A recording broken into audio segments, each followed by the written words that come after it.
नमस्कार दोस्तों, आप सभी का स्वागत है मेरे YouTube चैनल में।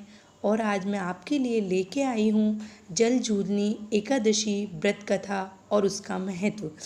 तो दोस्तों, हम अपना वीडियो स्टार्ट करते हैं।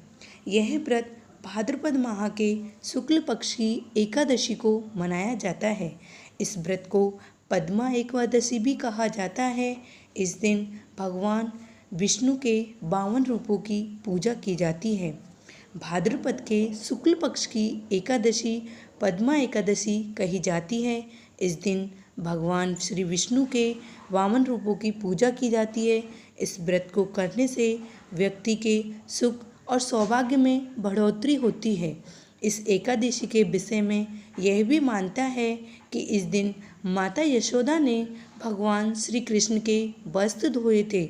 इसी कारण से इस एकादशी को जलझूलनी एकादशी भी कहा जाता है। मंदिरों में इस दिन भगवान श्री विष्णु की पालकी में बिठाकर शोभा यात्रा निकाली जाती है। मंदिरों के बाहर जाकर उनको स्नान कराया जाता है। इस अवसर पर भगवान श्री विष्णु के दर्शन करने के लिए लोग शैवाल की तरह उमड़ पड़ते हैं। इस एकादशी के दिन व्रत रख भगवान श्री विष्णु की पूजा की जाती है और भगवान श्री कृष्ण की भी पूजा की जाती है। जलझूलनी एकादशी व्रत में पूजा विधि। इस व्रत में धूप, दीप, नैवेद्य और पुष्प आदि से पूजा करने का विधि विधान है। इस तिथि के व्रत में 7 कुंभ स्थापित किए जाते हैं। 7 कुंभों में 7 प्रकार के अलग अलग धान्य भरे जाते हैं। इन 7 अनाजों में गेहूँ, उड़द, मूंग, चना, जौ, चावल और मसूर हैं। एकादशी तिथि से पूर्व की तिथि अर्थात दशमी के दिन इनमें से किसी धान्य का सेवन नहीं करना चाहिए। कुंभ के ऊपर श्री विष्णु भगवान की मूर्ति रख पूजा की जाती है। इस व्रत को करने के बाद रात्रि में श्री विष्णु के पाठ का जागरण करना चाहिए।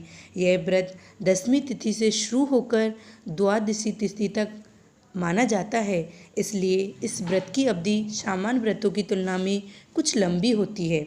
एकादशी तिथि के दिन पूरे दिन व्रत रख अगले दिन द्वादशी तिथि के प्रातःकाल में अन्न से भरा घड़ा ब्राह्मण को दान दिया जाता है।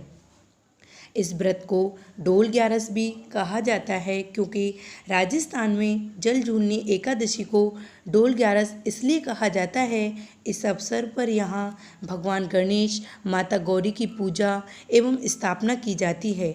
इस अवसर पर यहाँ पर कई मेलों का आयोजन भी किया जाता है। इस अवसर पर देवी देवताओं को नदी, तालाबों के किनारे ले जाकर इनकी पूजा की जाती है। संध्या के समय इन मूर्तियों को वापस ले आया जाता है।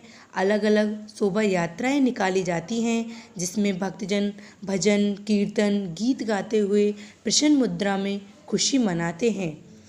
अब हम आपको बताते हैं इस व्रत की कथा। सूर्यवंश में मंधाता नामक चक्रवर्ती राजा हुए। उनके राज्य में सुख संपदा की कोई कमी नहीं थी।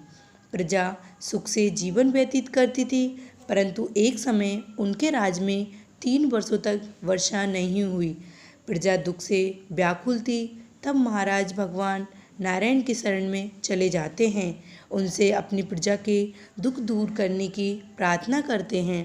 राजा भादों के शुक्ल पक्ष की एकादशी का व्रत करता है। इस प्रकार इस व्रत के प्रभाव स्वरूप राज्य में वर्षा होने लगती है और सभी के कष्ट दूर हो जाते हैं। राज्य में पुनः खुशियों का वातावरण छा जाता है। इस उत्तम व्रत का अनुष्ठान अवश्य करना चाहिए। तो दोस्तों, यदि आपको मेरा वीडियो अच्छा लगा हो तो प्लीज़ इसे लाइक, शेयर एंड सब्सक्राइब करना बिल्कुल भी ना भूलें। धन्यवाद।